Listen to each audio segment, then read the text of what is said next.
On a moonless night in April 1865, over 2,000 souls floated north on the Mississippi River, packed like cattle onto a doomed steamboat.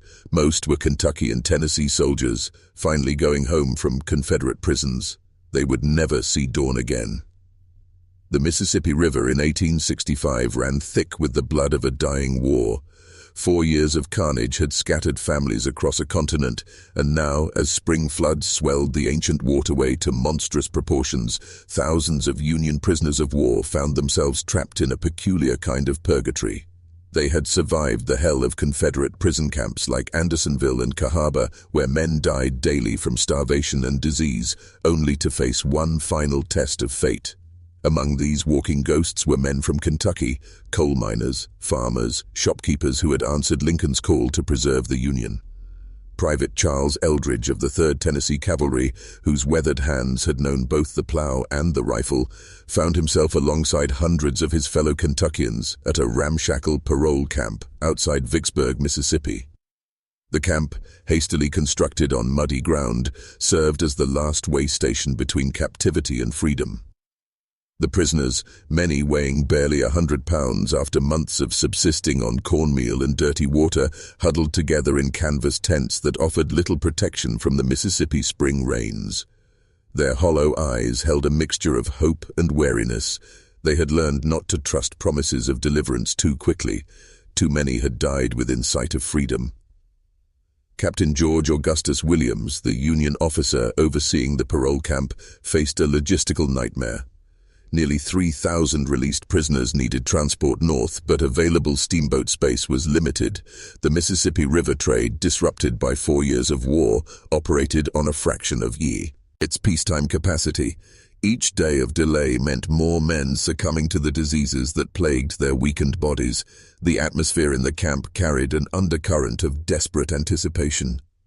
Letters from home, when they arrived at all, spoke of farms left untended, businesses shuttered, wives struggling alone. These men had endured unimaginable suffering, sustained only by dreams of return.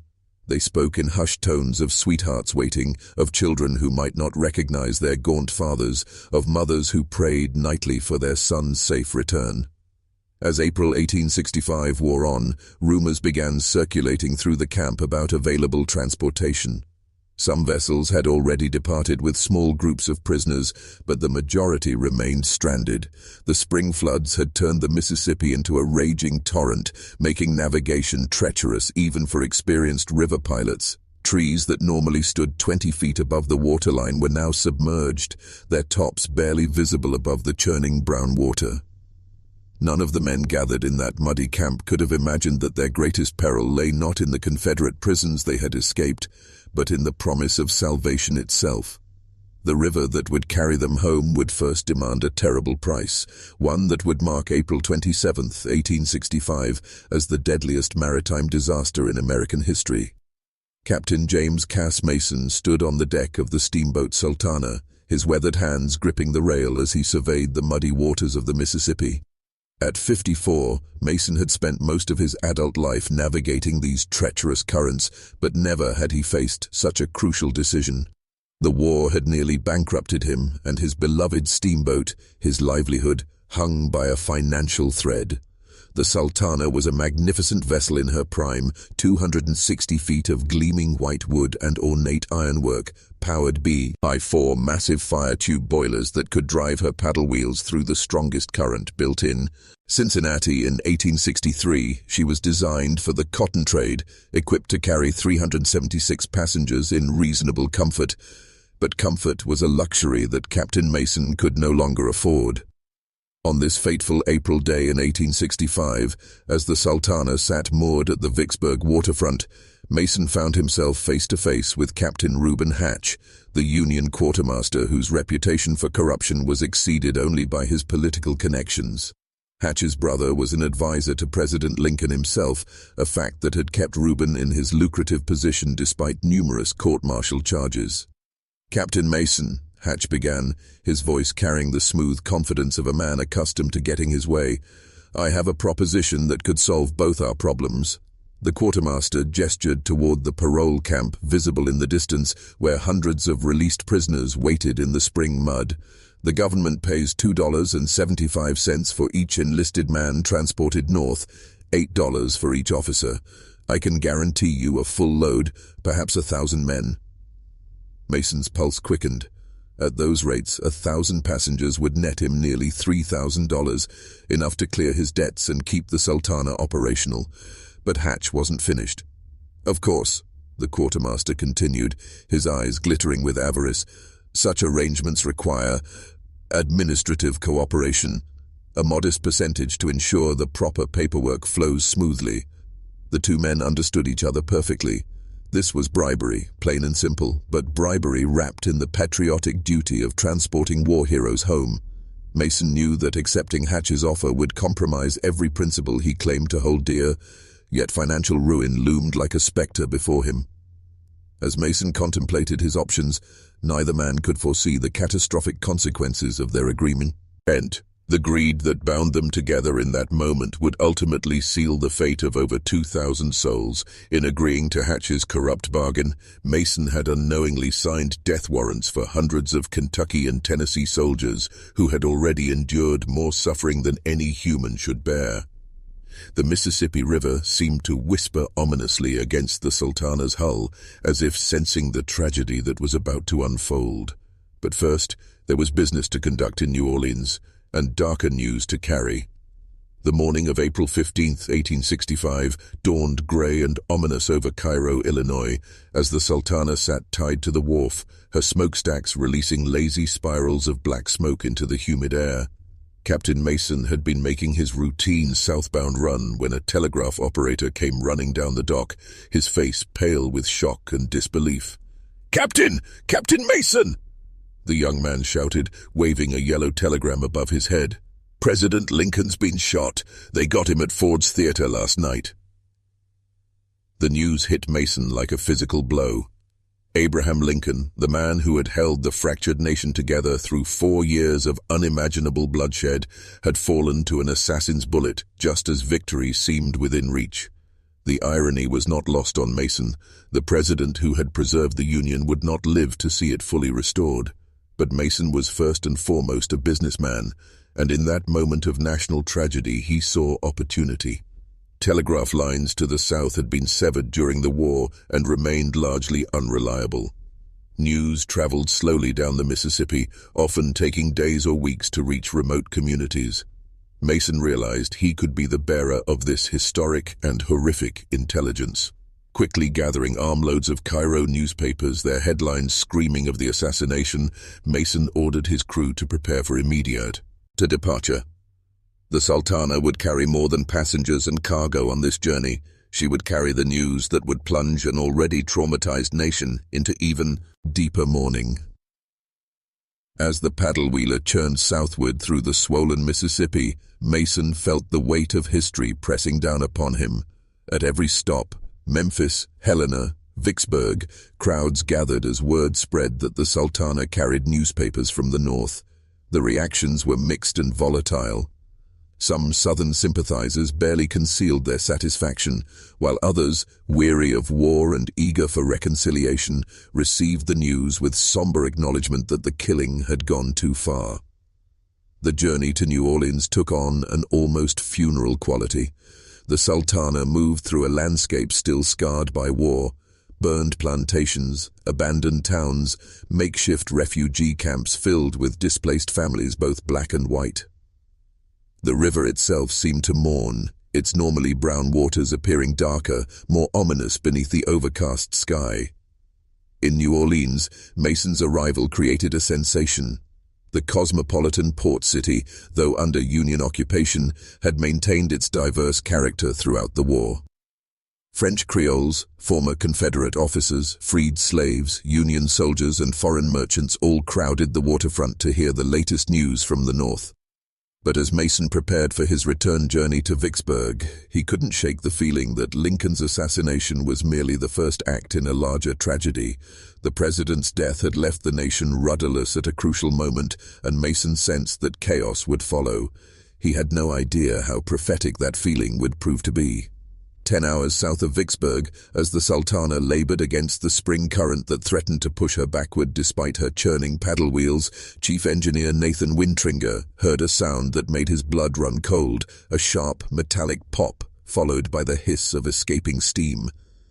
In the suffocating heat of the boiler room, where temperatures regularly exceeded 120 degrees Fahrenheit, Wintringer immediately knew what he was hearing. One of the Sultana's 4 massive fire tube boilers had developed a leak. Through the maze of pipes and gauges that surrounded him, he could see steam escaping from a bulging seam in the vessel's port boiler, the metal distorted like a balloon about to burst. These boilers were the heart of the Sultana, and like a diseased heart, a failure here could prove fatal. Each boiler stood 18 feet long and 46 inches in diameter, containing 24 5-inch flues that carried superheated gases from the firebox to the smokestacks.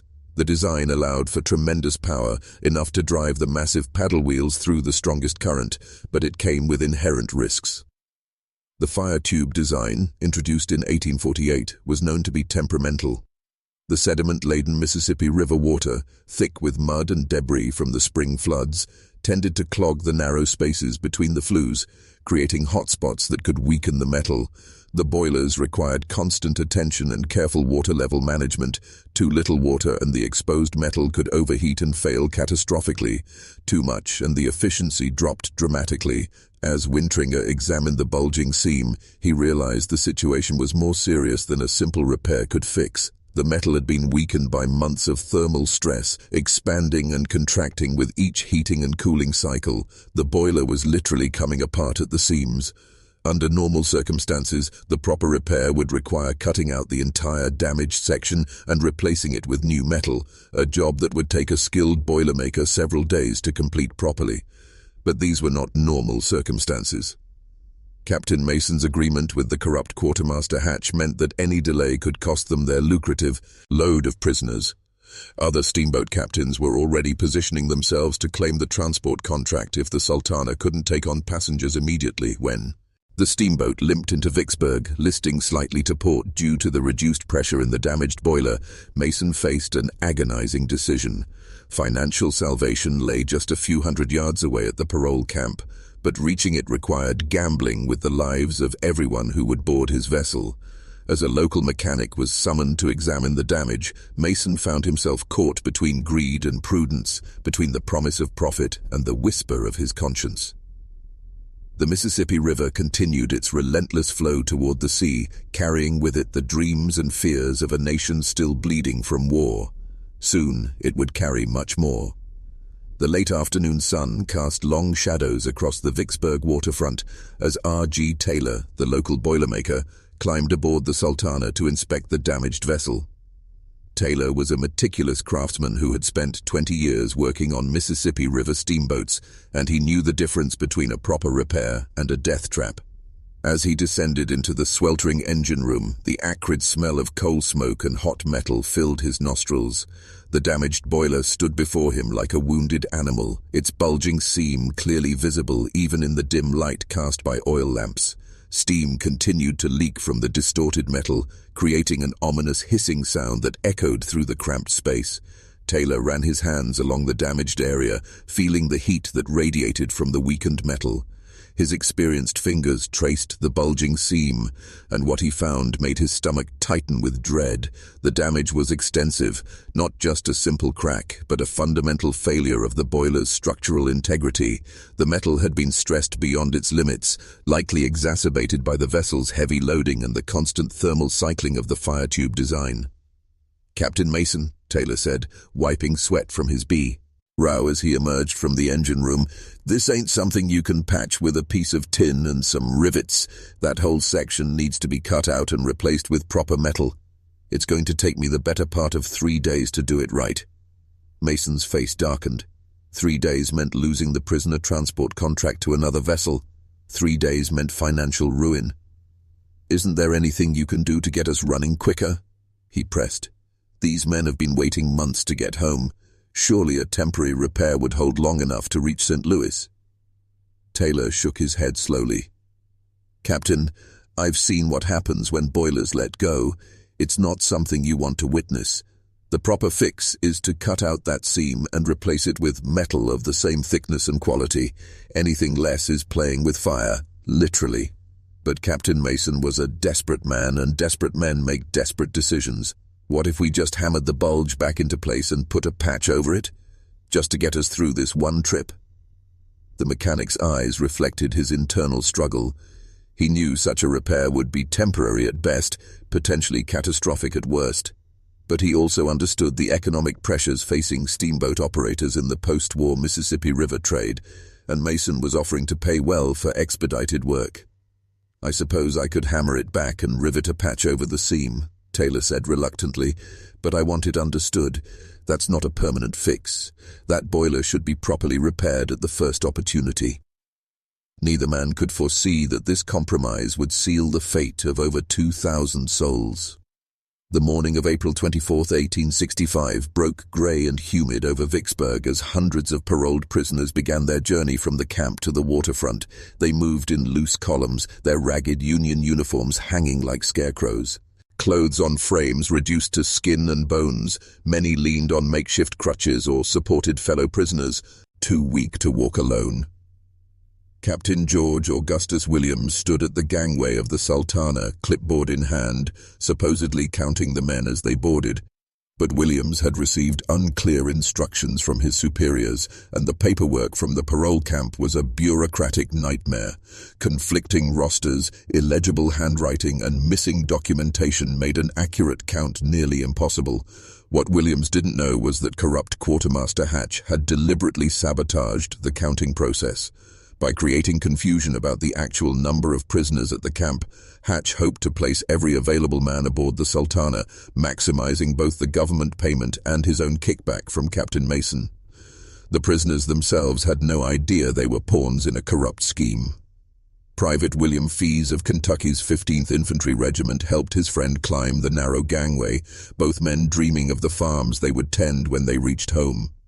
Behind them, Sergeant Daniel McLeod of the 9th Kentucky Cavalry steadied himself against the boat's railing, his legs still weak from the dysentery that had nearly killed him at Andersonville.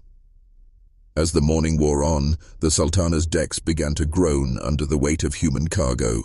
The civilian passengers who had paid good money for cabin space found themselves pressed against the rails as more and more soldiers crowded aboard. Captain Mason watched with growing unease as his vessel settled lower and lower in the water. By noon, the steamboat was carrying nearly 6 times her intended passenger load. Men sat pressed together so tightly they could barely move. The lower decks sagged visibly, requiring emergency support beams to prevent collapse. The weight distribution was dangerously uneven, causing the vessel to list from side to side as prisoners shifted position. Still, Williams continued to wave more men aboard. The corruption of the system had created a momentum of its own. No one wanted to be responsible for leaving soldiers behind, even if it meant overloading the vessel to a dangerous degree. The prisoners, desperate to get home after months of captivity, pressed forward eagerly, unaware that they were boarding what would become their floating tomb. As the Sultana finally backed away from the Vicksburg wharf that evening, her decks packed with 227 souls, Captain Mason felt the vessel respond sluggishly to the helm. The overcrowded steamboat rode low in the water, her damaged boiler straining under the additional load. Behind them, the lights of Vicksburg faded into the gathering darkness, the last glimpse of solid ground that many aboard would ever see. The Mississippi River in the spring of 1865 ran like liquid fury, swollen beyond recognition by melting snow and weeks of torrential rain. As the Sultana fought her way north against the current, Captain Mason quickly realized that this would be no ordinary journey. The river that had carried him safely for decades had become a monster, its chocolate-brown waters spreading across the landscape for miles in every direction. Trees that normally stood 30 feet above the waterline were now submerged to their tops, creating a forest of deadly snags that could rip open a steamboat's hull in seconds. Whole houses floated by like toys, along with the bloated carcasses of cattle, horses, and other debris swept away by the unprecedented flood. The normally well-defined channel had disappeared entirely, leaving pilots to navigate by instinct and prayer. In the pilot house, Captain Mason and his pilots strained their eyes in the darkness, searching for familiar landmarks that had vanished beneath the raging waters. The Sultana's twin searchlights cut through the night, revealing a constantly changing seascape of floating debris and swirling currents. Every few minutes, a massive log would thump against the hull, causing the entire vessel to shudder. Below on the crowded decks, the paroled prisoners huddled together for warmth and comfort. The April night was surprisingly cold, and many of the men wore only the thin rags they had been given in prison camps. Private Joseph Bringman of the 64th Ohio Infantry shared his threadbare blanket with two fellow Kentuckians, all three men pressed together on the rain-soaked deck. The overcrowded conditions made movement nearly impossible. Men who needed to relieve themselves had to crawl over their sleeping comrades to reach the vessel's edges, where makeshift latrines had been rigged. The stench of unwashed bodies, human waste, and fear created an atmosphere of barely controlled desperation. In the engine room, Chief Engineer Wintringer fought a constant battle to maintain steam pressure. The fire tube boilers, already stressed by the temporary repair, struggled to provide enough power to drive the paddle wheels against the monstrous current. The muddy river water, thick with sediment, clogged the boiler tubes faster than usual, requiring frequent cleaning that reduced efficiency even further. As the night wore on, the Sultana made agonizingly slow progress. The vessel that normally covered the distance from Vicksburg to Memphis in 8 hours was taking nearly twice that long. Fuel consumption soared as the engines strained against the flood, and Mason began to worry about reaching the next coaling station. None of the 2,127 souls aboard could have imagined that their greatest danger came not from the raging river outside, but from the mechanical heart of their own vessel. The damaged boiler, stressed beyond its limits by the overcrowding and the struggle against the current, was slowly approaching its breaking point. Disaster was now just hours away. On the morning of April 26, 1865, as the Sultana struggled against the flood-swollen Mississippi, she approached the small Arkansas town of Helena. What should have been a routine fuel stop would instead become the final documentation of one of history's greatest maritime disasters, captured forever by the lens of photographer Thomas W. Banks. Banks had set up his cumbersome photography equipment on the Helena Wharf, intending to document the unusual river traffic created by the post-war prisoner exchange. But when the Sultana came into view, even his experienced eye was shocked by what he saw. The steamboat rode dangerously low in the water, her 4 decks packed with humanity like a floating tenement. Men covered every available inch of space on the vessel. They hung from the rails, clustered around the smokestacks, and pressed against the pilot house. Some had climbed into the ship's rigging, while others sat on the narrow ledges that rimmed each deck. The scene was so overwhelming that Banks later said it looked like human cargo being transported to market. As he prepared his glass plate negative, Banks could see individual faces in the crowd. There was Private Samuel Runkle of the 13th Kentucky Infantry, waving at the crowd on shore with what would be his last smile. Beside him stood Corporal William Clark, his arm around a fellow prisoner who was too weak to stand alone. These men, survivors of Confederate prison camps, had endured months of starvation and disease, only to find themselves packed aboard an overloaded death trap. The photograph that Banks took that morning would become one of the most haunting images in American history. In his glass plate negative, preserved for posterity, were the faces of men who had less than 24 hours to live. Their expressions showed hope mixed with exhaustion, relief tempered by the lingering effects of imprisonment and malnutrition. Captain Mason, visible on the hurricane deck in his dark uniform, appeared.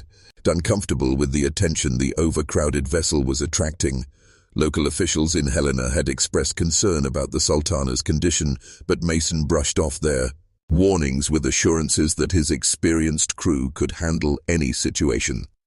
As the steamboat prepared to leave Helena, taking on additional fuel and supplies, Banks packed away his camera equipment. He had no way of knowing that he had just documented the final peaceful moments of over 2,000 souls. The photograph would survive when they would not, becoming a silent testament to American maritime tragedy. The Sultana pushed back into the current, her damaged boiler straining under the load, her decks creaking ominously as the vessel fought against the flood. Memphis lay just ahead, the last major stop before the final, fatal run toward St. Louis. But first there was coal to load, and a midnight departure that would lead straight into hell.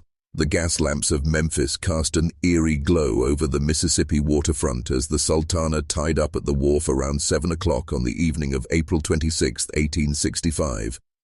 The city, occupied by Union forces since 1862, had become a major supply depot and hospital center during the war. Its streets still bore the scars of conflict, but commerce was slowly returning to the busy river port. Captain Mason ordered the unloading of 120 tons of sugar from the vessel's hold, a routine cargo operation that would normally take only a few hours. But the extreme overcrowding made the work difficult and dangerous. Stevedores had to navigate through hundreds of seated prisoners just to reach the cargo hatches.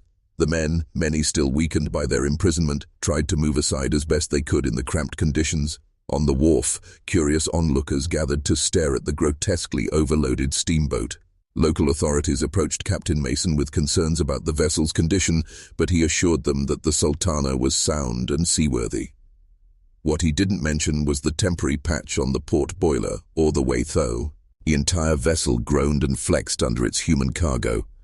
Among the prisoners on deck, the mood was cautiously optimistic. They were more than halfway home now, and Memphis represented familiar territory to many of the Kentucky and Tennessee soldiers. Private Perry Summerall of the 2nd Kentucky Cavalry pointed out landmarks to his fellow prisoners, describing the streets where he had once walked as a free man. As the evening wore on, about 200 men were allowed to disembark in Memphis, some too sick to continue the journey, others who had family connections in the city.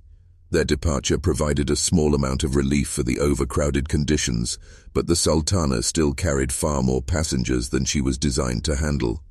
Near midnight, with the sugar finally unloaded, Captain Mason gave orders to prepare for departure. The vessel moved a short distance upriver to coal barges moored near the shore, where her bunkers were refilled with fuel for the journey ahead. The coal loading process, conducted in darkness by the light of torches and oil lamps, took on an ominous quality as shadows danced across the overcrowded decks.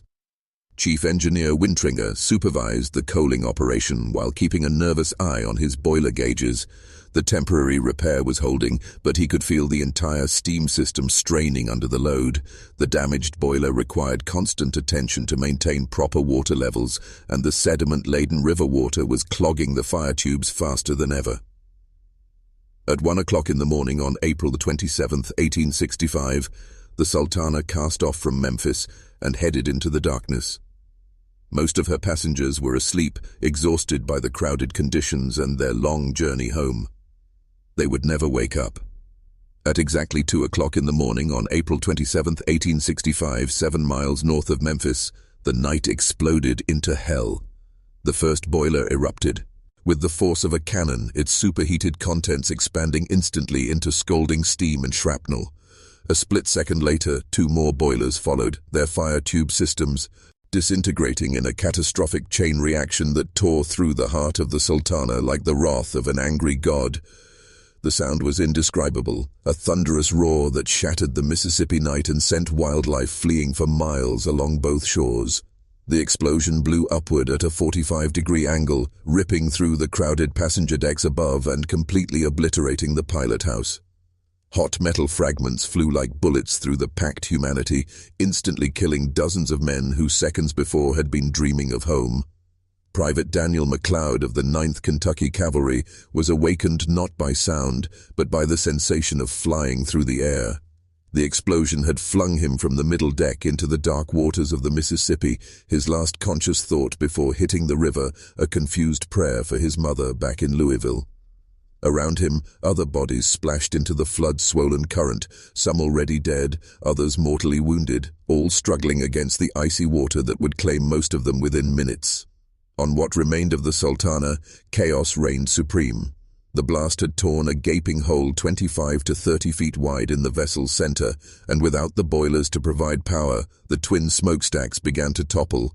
The starboard stack fell backward into the gaping crater left by the explosion, while the port stack crashed forward onto the upper deck, crushing dozens of men beneath its massive weight. The forward section of the upper deck, already weakened by overcrowding, collapsed onto the middle deck below. Men who had survived the initial explosion found themselves trapped beneath tons of splintered wood and twisted metal, their screams for help mixed with the hiss of escaping steam and the crackle of flames that were already beginning to consume the vessel's oil-soaked wooden superstructure. Captain James C. Mason, thrown from his cabin by the blast, found himself trapped in the wreckage near the destroyed pilot house, his legs crushed beneath a fallen beam. He could only watch in horror as his steamboat, his pride and life's work, transformed into a floating funeral pyre. Chief Engineer Wintringer had been killed instantly by the explosion, his body incinerated by the superheated steam that had been under pressure just moments before. The temporary patch he had so reluctantly approved had finally failed, taking with it over 1,000 innocent souls who wanted nothing more than to go home. The Mississippi River, swollen with spring floods, began to receive its terrible harvest of the dead and dying. But the nightmare was far from over. In the moments following the explosion, the Sultana became a vision straight from Dante's Inferno. The vessel's wooden superstructure, saturated with oil-based paint and varnish, caught fire almost instantly. Flames raced along the splintered decks, fed by the wind and the vessel's own forward momentum as she drifted helplessly downstream. Private William Fies of Kentucky's 15th Infantry found himself trapped between walls of flame and the black waters of the Mississippi. Behind him, the collapsed upper deck formed a burning slope that led directly into the exposed furnace boxes where the boilers had once stood. The broken wood blazed like kindling, turning the remaining superstructure into a towering inferno that could be seen for miles along the river. Men who had survived both the explosion and the collapsing decks now faced an impossible choice: leap into the flood-swollen Mississippi and risk drowning in the icy current, or remain aboard the burning vessel and face certain death by fire. Most chose the water, but their weakened condition, the result of months in Confederate prison camps, made survival unlikely. Sergeant Daniel McLeod, one of the lucky few thrown clear by the initial blast, struggled to stay afloat in the churning brown water. The spring flood had turned the Mississippi into a raging torrent, its temperature barely above freezing despite the April date. Around him, other survivors clung desperately to pieces of debris, broken deck planking, fragments of the pilot house, anything that would float. The water itself seemed to burn as flaming debris from the Sultana rained down around the struggling men. Hot coals hissed as they struck the river surface, while larger pieces of burning wood created floating pyres that illuminated the horror with hellish light. Some men, their clothes ablaze, dove beneath the surface to extinguish the flames, only to emerge gasping and choking on the muddy water. Those still aboard the Sultana faced an even worse fate. The flames spread with terrifying speed, consuming everything in their path. Men trapped beneath the collapsed upper deck screamed for help that would never come, their voices gradually fading as the smoke thickened and the heat became unbearable. Private Perry Summerall of the 2nd Kentucky Cavalry managed to reach the vessel's edge, where he hesitated for precious seconds before jumping. That hesitation cost him his life as a wall of flame engulfed the area where he stood. His body, like hundreds of others, would never be recovered from the charred wreckage. The Sultana continued to drift downstream, a floating crematorium carrying the dreams and hopes of an entire generation. The river that had promised deliverance had become an instrument of death, its dark waters claiming victim after victim as the night wore on. In the distance, the lights of Memphis twinkled peacefully, their inhabitants unaware that America's worst maritime disaster was unfolding just miles from their beds. At 2:30 in the morning, 30 minutes after the explosion that shattered the Mississippi night, salvation appeared in the form of the steamboat Bostona No. 2. The southbound vessel, making her maiden voyage after being refurbished, was under the command of Captain James Trentman when her lookout spotted the glow of fire on the northern horizon. "Holy Mother of God," Trentman whispered as the Bostona rounded a bend and the full horror of the disaster came into view. The Sultana, or what remained of her, drifted like a floating hell, her superstructure completely engulfed in flames that reached toward the night sky like grasping fingers. Around the burning hulk, the dark waters were dotted with the heads of struggling survivors, their desperate cries for help carrying across the flood-swollen river. Without hesitation, Trentman ordered all stop and began the dangerous work of rescue. The Bostona's crew threw out every rope, life preserver, and piece of flotation they could find. Small boats were lowered into the treacherous current, their crews risking their own lives to pull survivors from the icy water. Private Samuel Runkle of the 13th Kentucky Infantry was among the first rescued.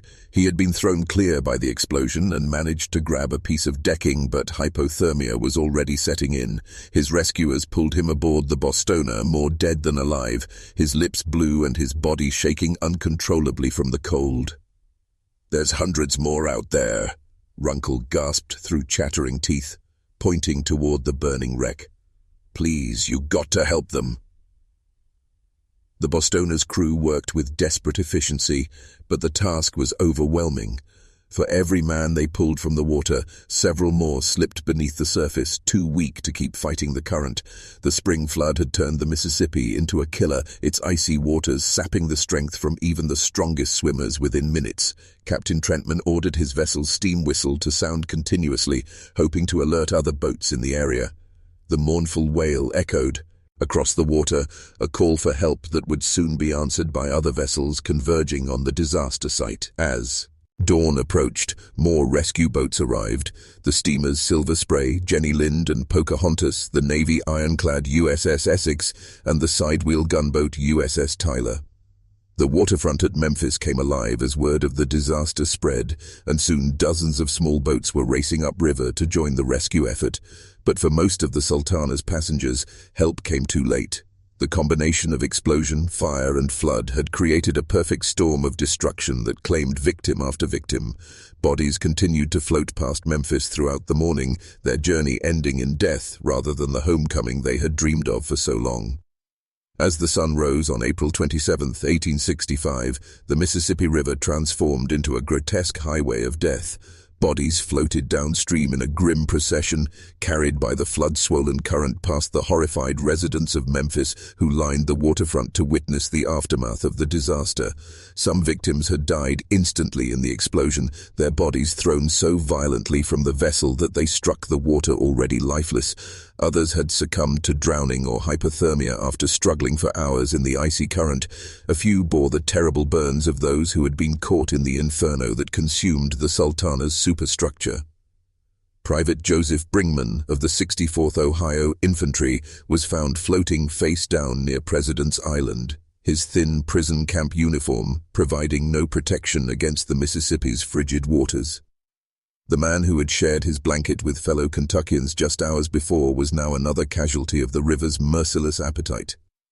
The recovery operation became a community effort as Memphis residents put aside their wartime divisions to help retrieve the dead and aid the survivors. Confederate veterans who had recently fought against these same Union soldiers now worked alongside Federal authorities to drag the river for bodies. Former slaves, recently freed by the war's end, volunteered their boats for the search effort. Dr. William Mason, the Union Army's chief medical officer in Memphis, no relation to the Sultana's captain, coordinated the massive rescue operation from a makeshift command post on the waterfront.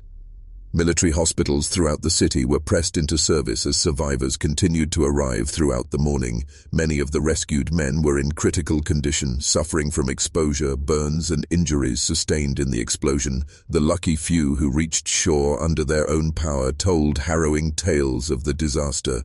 Corporal William Norton of the 20th Michigan Infantry described men burning alive on the upper decks, their screams echoing across the water as they faced the terrible choice between fire and drowning. Sergeant James Brady of the 64th Ohio recounted helping wounded comrades into the water, only to watch them disappear beneath the surface moments later. Bodies continued to be found for months afterward, some washing ashore as far south as Vicksburg, nearly 200 miles downstream. Many victims were never recovered, their remains claimed by the muddy depths of the Mississippi or buried in the river's shifting sandbars. The final death toll would remain a matter of controversy for decades, with estimates ranging from 1,169 to over 1,700. What remained of the Sultana herself finally sank around 7 o'clock that morning, coming to rest in shallow water near present-day Marion, Arkansas. The proud steamboat that had carried hope and dreams northward had become a tomb for over 1,000 souls, her charred remains a testament to human greed and mechanical failure. The river had claimed its terrible prize. In the military hospitals of Memphis, as steam rose from wet bandages and the smell of carbolic acid filled the air, the survivors of the Sultana disaster began to tell their stories. Their accounts, given between gasps of pain and bouts of fever, painted a picture of horror that would haunt them for the rest of their lives. Private Chester Berry of the 5th Michigan Cavalry lay in a hospital bed, his hands bandaged from the burns he'd received climbing over red-hot metal debris. "The boilers just went up like thunder," he whispered to the army surgeon examining his wounds. "One minute I was sleeping next to my bunkmate Jimmy Morrison from Louisville, and the next minute there was nothing but fire and screaming where he'd been laying." The physical injuries were obvious: burns, broken bones, severe exposure, but the mental wounds ran even deeper. Sergeant Joseph Stevens of the 3rd Tennessee Cavalry had survived months in Andersonville prison camp, only to watch his fellow prisoners die in the Mississippi. "We called ourselves the lucky ones," he told a visiting chaplain. "Lucky to survive the war, lucky to get out of that hellhole prison. Then God decided we hadn't suffered enough." Dr. Mason moved from bed to bed, documenting the survivors' conditions and recording their testimonies for the official investigation that would surely follow. What he found was a pattern of heroism mixed with horror. Men who could barely walk had tried to save their comrades. Prisoners who weighed less than 100 pounds had attempted to support wounded friends in the icy water. Private William McFarland of the 50th Ohio Infantry described the chaos that followed the explosion. "The deck just collapsed right under us. Men were screaming for their mothers, praying to God, cursing the rebels who'd put them in prison. Some tried to form human chains to help each other into the water, but the current was too strong. It just pulled them apart." Among the most haunting accounts came from Private Jordan Barr of the 15th Michigan Infantry, who would prove to be one of the longest-lived survivors. "I keep seeing their faces," he told the hospital chaplain. "All those boys who didn't make it. They'd survived Andersonville, survived the worst the rebels could do to them, and then they died almost within sight of home." The survivors' testimonies revealed the disaster's full scope. Entire companies had been wiped out, brothers had been separated forever, men who had endured unimaginable suffering in Confederate prisons had perished just as freedom seemed within reach. As news of the disaster spread northward by telegraph, families throughout Kentucky, Ohio, Michigan, Indiana, and Tennessee began the agonizing wait to learn whether their loved ones were among the living or the dead. Most would be disappointed. Even as the last bodies were being pulled from the Mississippi River, the Sultana disaster began its transformation from national tragedy to historical footnote. The timing could not have been worse for ensuring the event received proper attention. America was still reeling from Abraham Lincoln's assassination just 12 days earlier, and the nation's newspapers remained focused on the hunt for the conspirators and the uncertain future of Reconstruction. On the very day the Sultana exploded, John Wilkes Booth was cornered and killed in a Virginia tobacco barn, providing headlines that overshadowed the maritime disaster by hundreds of column inches. The New York Times devoted less than a paragraph to the initial reports of the steamboat explosion, while dedicating multiple pages to Booth's death and the ongoing conspiracy trials. This media neglect meant that many families never learned the true circumstances of their loved ones' deaths. Telegraphic communication with the rural communities of Kentucky and Tennessee remained sporadic, and official casualty lists were incomplete and often contradictory. Some families waited months for word, while others never received confirmation at all. The political climate also worked against proper investigation of the disaster. With the Civil War barely over and Reconstruction beginning, federal authorities were reluctant to pursue cases that might reveal corruption within the Union Army's transportation system. The exposure of Captain Hatch's bribery scheme could have implicated higher-ranking officials, including those with connections to the Lincoln administration. Quartermaster Captain Reuben Hatch, whose corrupt bargain with Captain Mason had directly caused the overcrowding, simply resigned from the army and disappeared. Despite being subpoenaed 3 separate times to testify before military tribunals, he never appeared. His political connections, particularly his brother's relationship with President Lincoln, provided protection that ordinary officers could never have enjoyed. The surviving steamboat companies also had powerful incentives to downplay the disaster. The Mississippi River trade was struggling to recover from 4 years of war, and revelations about systematic safety violations could have led to increased regulation and reduced profits. Better to let the story fade away quietly. By 1866, less than a year after the disaster, the Sultana explosion had largely disappeared from public discourse. Occasional reunions of survivors generated brief local newspaper coverage, but the national media had moved on to other stories. The men who died that April night, mostly poor farmers and laborers from rural communities, lacked the social prominence that might have kept their story alive. This collective amnesia served the interests of those responsible for the tragedy. Captain Hatch lived comfortably until his death in 1871, never held accountable for his role in the disaster. The steamboat industry continued its practices of overcrowding and inadequate safety inspections, and the families of the victims were left to grieve in silence, their loss unacknowledged by a nation eager to forget the war's final tragedy. The DEA of the Sultana deserved better, but they would have to wait more than a century for justice. By the winter of 1929, only 2 men appeared at the annual reunion of Sultana survivors in Knoxville, Tennessee. They sat across from each other in the small meeting room of the Riverside Hotel, 2 ancient warriors whose bodies bore the invisible scars of that terrible April night 64 years earlier. Private Charles Eldridge of the 3rd Tennessee Cavalry Regiment was now 94 years old, his hands shaking as he lifted a cup of coffee to his lips. Across from him sat Private William Norton of the 20th Michigan Infantry, 88 and nearly blind, but still possessing a memory sharp enough to recall every detail of the disaster that had claimed so many of their comrades. "Do you ever wonder why we lived when so many others didn't?" Eldridge asked, his voice barely above a whisper. The question had haunted him for more than 6 decades, through marriage, fatherhood, and a long career as a blacksmith in rural Tennessee. Norton nodded slowly. "Every day, Charles, every single day." He paused, his clouded eyes focusing on something beyond the hotel room's windows. "I still see young Jimmy Morrison from Louisville floating past me in the water, calling for his mother. He was just 18 years old." The 2 men had been meeting annually since 1889, when the southern group of survivors first began gathering in Tennessee. In the early years, dozens of men had attended, sharing stories, supporting each other, and ensuring that their fallen comrades would not be forgotten. But time had taken its inexorable toll, claiming the survivors one by one until only these 2 remained. They spoke of the others who had passed in recent years. Private Jordan Barr of the 15th Michigan, who had died the previous spring at age 93, taking with him memories of pulling 6 me's. And from the icy Mississippi before exhaustion finally claimed him. Sergeant Joseph Stevens of the 3rd Tennessee Cavalry, who had succumbed to pneumonia.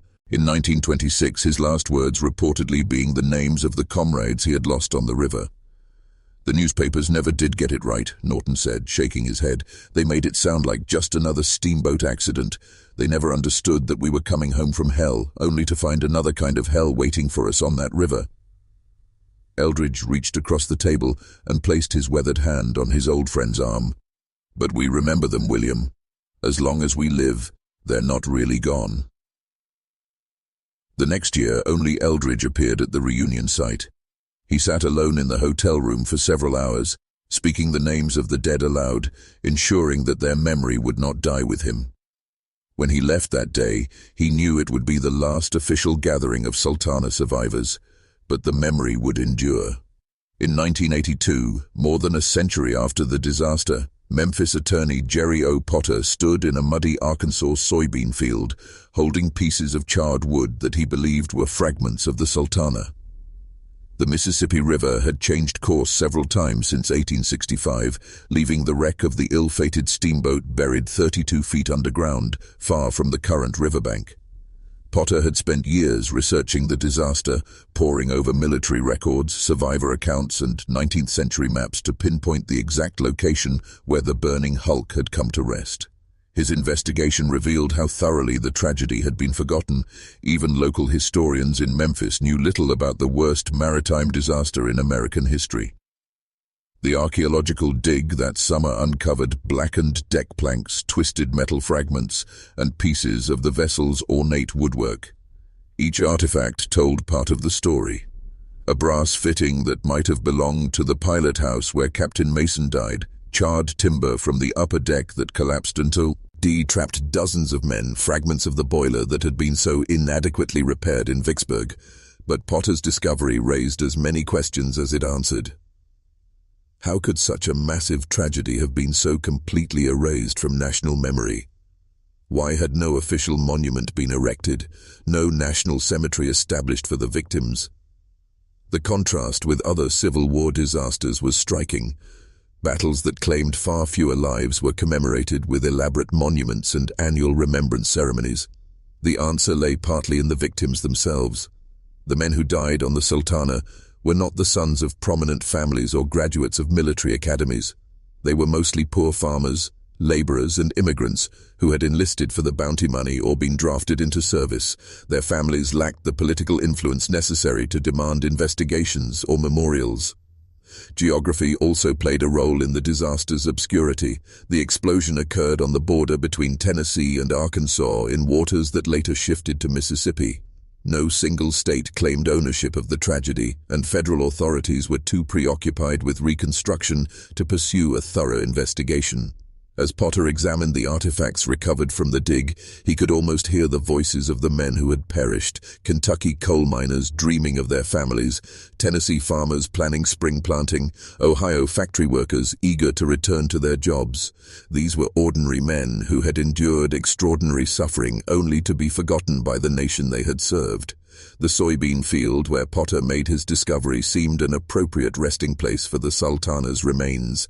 Like the men who died aboard her, the steamboat had been forgotten, buried beneath the accumulated weight of time and indifference. But now, at least, someone remembered. The dead deserved that. Much. In the archives of the National Records Administration in Washington, D.C., dusty files from 1865 tell the story of a cover-up that reached the highest levels of government. The correspondence between corrupt quartermaster Captain Reuben Hatch and his powerful brother, Illinois politician Ozias M. Hatch, reveals how political connections protected those responsible for the Sultana disaster from facing justice. Ozias Hatch had been one of Abraham Lincoln's closest advisors, serving as Illinois Secretary of State and playing a crucial role in Lincoln's presidential campaigns. This relationship provided his younger brother Reuben with protection that ordinary army officers could never have enjoyed. Even when charges of corruption mounted against the quartermaster, letters of recommendation from President Lincoln himself kept him in his position. The military records paint a picture of systematic corruption that went far beyond the Sultana incident. Captain Reuben Hatch had been stealing from government supplies for years, selling military provisions on the black market, and pocketing transportation fees meant for the federal treasury. His scheme with Captain Mason, guaranteeing a full load of prisoners in exchange for a kickback, was simply his most deadly venture into profiteering.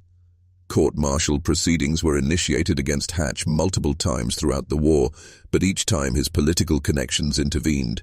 Letters from General Ulysses S. Grant and other high-ranking officials consistently praised Hatch's efficiency and dedication to duty, despite mounting evidence of his criminal activities.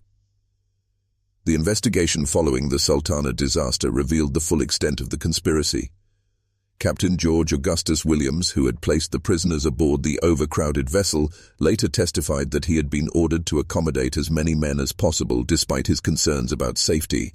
Williams, as a regular army officer, was protected by military protocol that discouraged prosecution of personnel.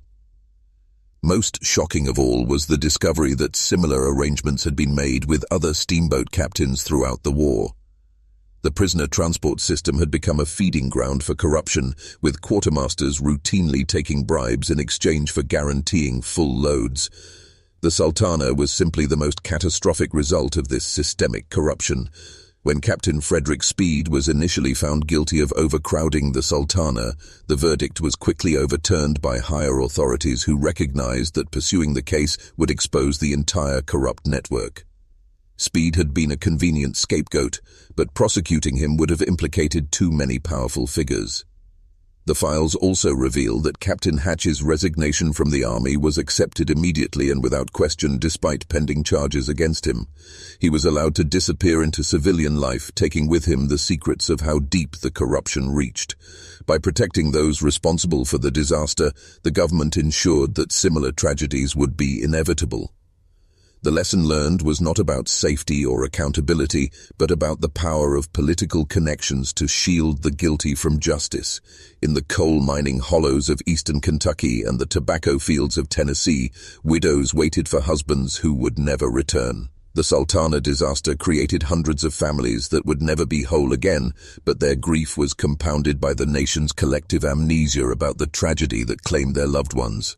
Mary Ellen Morrison sat on the porch of her cabin near Louisville, watching the road for a figure that would never appear. Her husband James, a private in the 15th Kentucky Infantry, had written from the parole camp near Vicksburg, promising to be home in time for spring planting.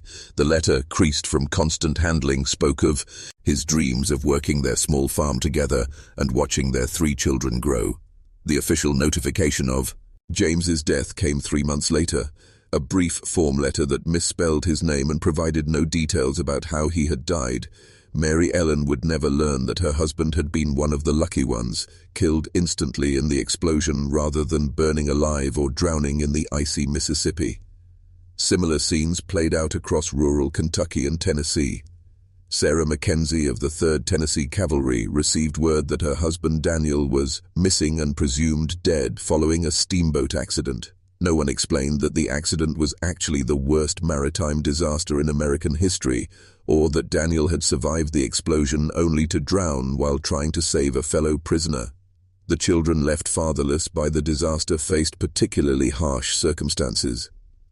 12-year-old William Fies became the man of his family when his father died aboard the Sultana, working in coal mines to support his mother and younger siblings. He would carry the responsibility for the rest of his life, never knowing that his father had died trying to help other men escape the burning steamboat.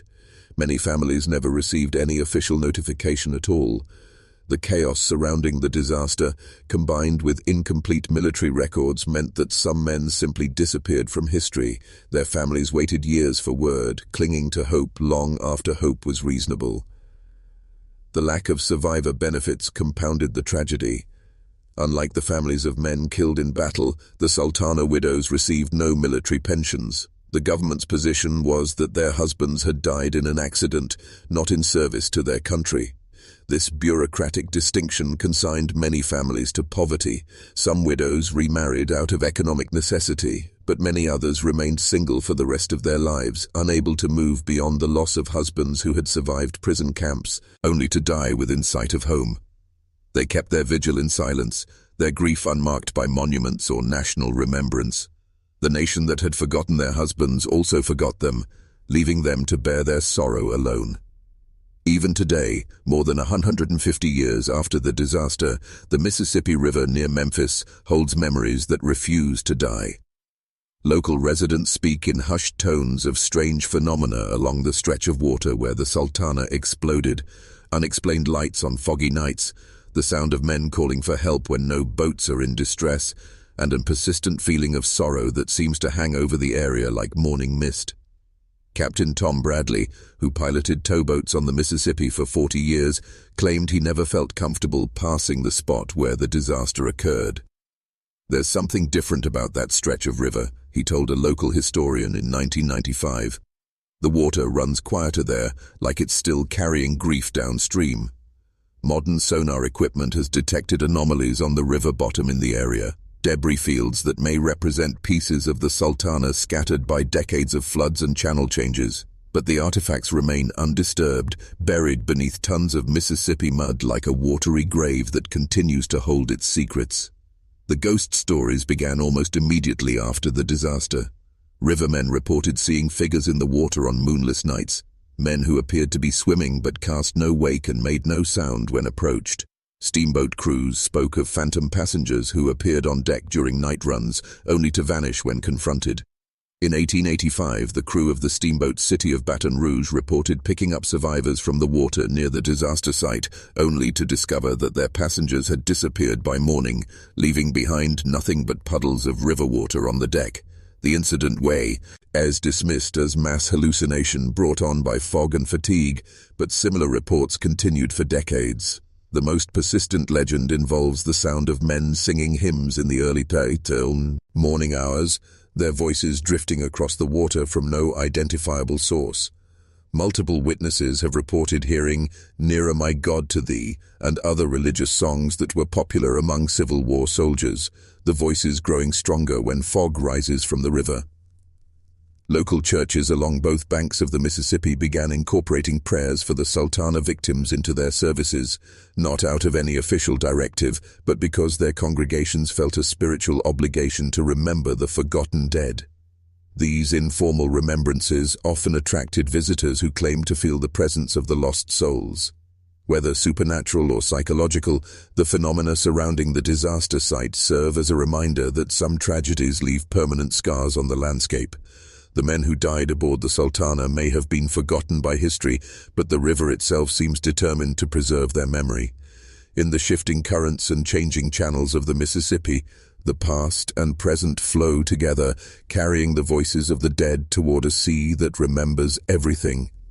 Private Charles M. Eldridge of the 3rd Tennessee Cavalry Regiment died quietly in his sleep on September 8, 1941, at the age of 96. His passing marked the end of an era. He was the last living survivor of the Sultana disaster, taking with him the final first-hand memories of that terrible April night in 1865. Eldridge had lived an extraordinary life following his survival of the disaster. He returned to his family farm in Tennessee, married his childhood sweetheart, and raised 6 children who grew up hearing stories of their father's miraculous escape from the burning steamboat.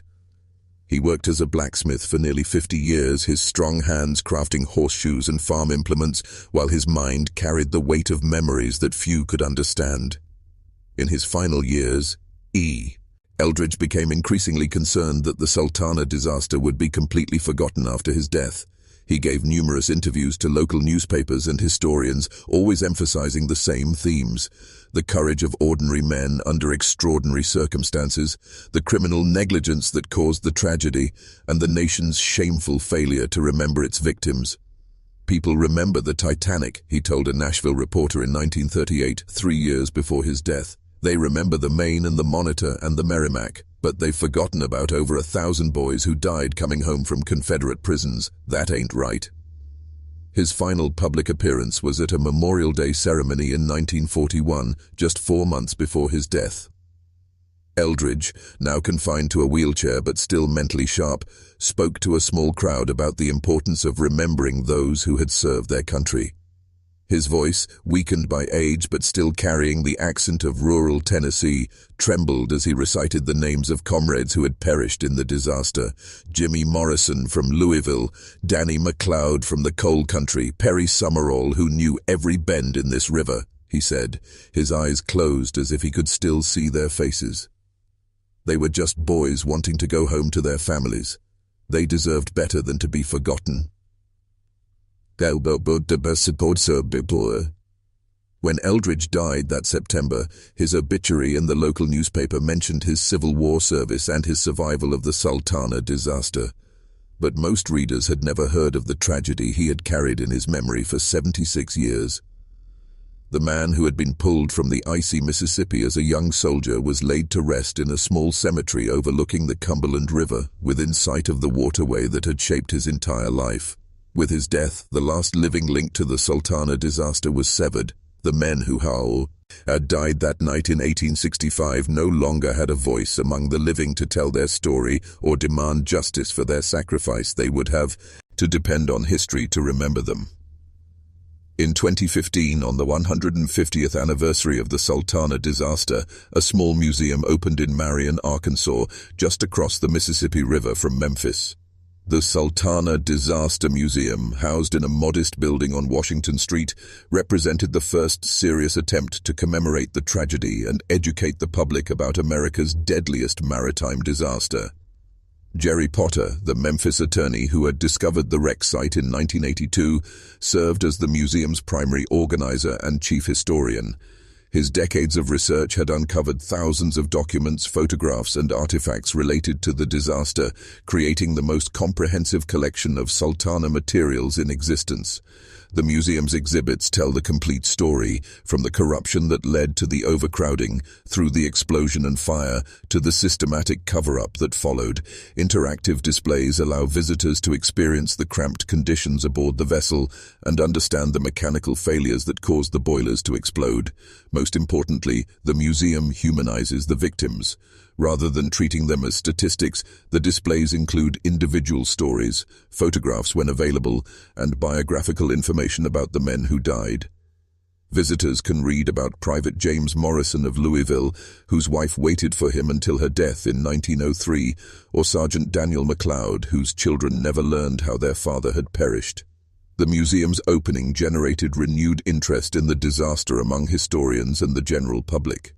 Television documentaries, newspaper articles, and academic conferences began examining the tragedy from multiple perspectives, as a maritime disaster, a case study in corruption, and a forgotten chapter of Civil War history.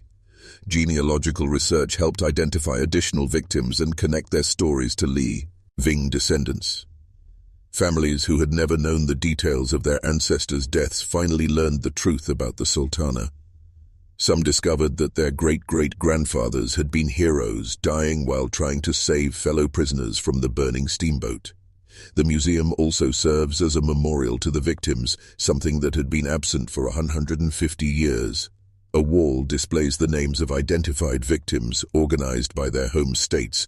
Kentucky, Tennessee, Ohio, and Michigan are heavily represented, reflecting the regional origins of the prisoners who had been held in southern camps. Educational programs bring school groups to learn about the disaster and its lessons about safety, accountability, and the importance of remembering forgotten history. Many visitors leave with a new understanding of the sacrifice made by ordinary soldiers and the need to hold leaders accountable for their actions. The museum represents a small victory for historical justice, a recognition that the victims of the Sultana disaster deserved better than they received from their contemporaries. While it cannot restore their lives or ease the suffering of their families, it ensures that their story will be told to future generations. In a modest building in Arkansas, the dead finally have their monument. The Sultana disaster offers enduring lessons about the deadly intersection of greed, negligence, and the abuse of power. More than a century and a half after the tragedy, the factors that led to the deaths of over 1,000 innocent men remain disturbingly relevant to modern society.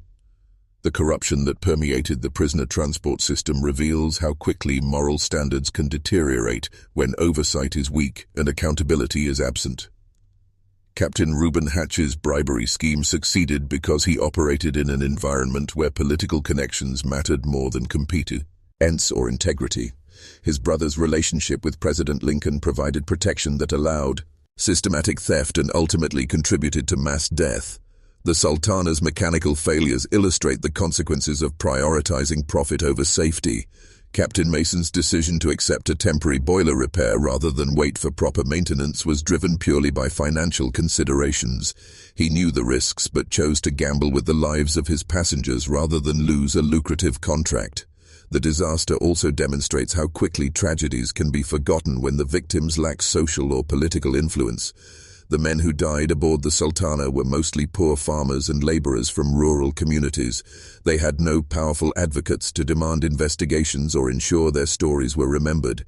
Their deaths were overshadowed by more politically significant events, and their families lacked the resources to seek justice. Perhaps most troubling is the systematic cover-up that followed the disaster. Military and political authorities had strong incentives to minimize the incident rather than expose the corruption that caused it.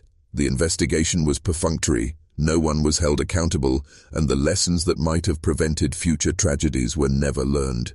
Modern parallels are not difficult to find. Corporate disasters often follow similar patterns: cost-cutting measures that compromise safety, regulatory capture that prevents effective oversight, and cover-ups that protect the powerful while leaving victims forgotten. The 2008 financial crisis, industrial accidents, and product safety scandals all echo themes from the Sultana disaster. The tragedy also highlights the importance of independent journalism and historical memory.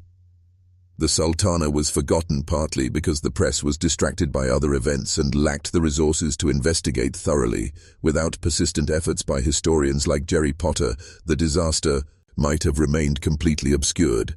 The men who died aboard the Sultana were not heroes in the traditional sense. They were not charging enemy positions or defending strategic locations. They were simply trying to go home after surviving unimaginable suffering in Confederate prison camps. Their heroism lay in their endurance, their loyalty to each other, and their determination to rebuild their lives after experiencing the worst that war could offer.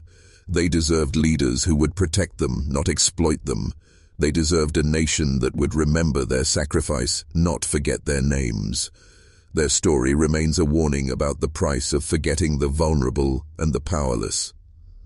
The Mississippi River continues its eternal journey to the sea, carrying within its muddy waters the memory of that terrible April night in 1865.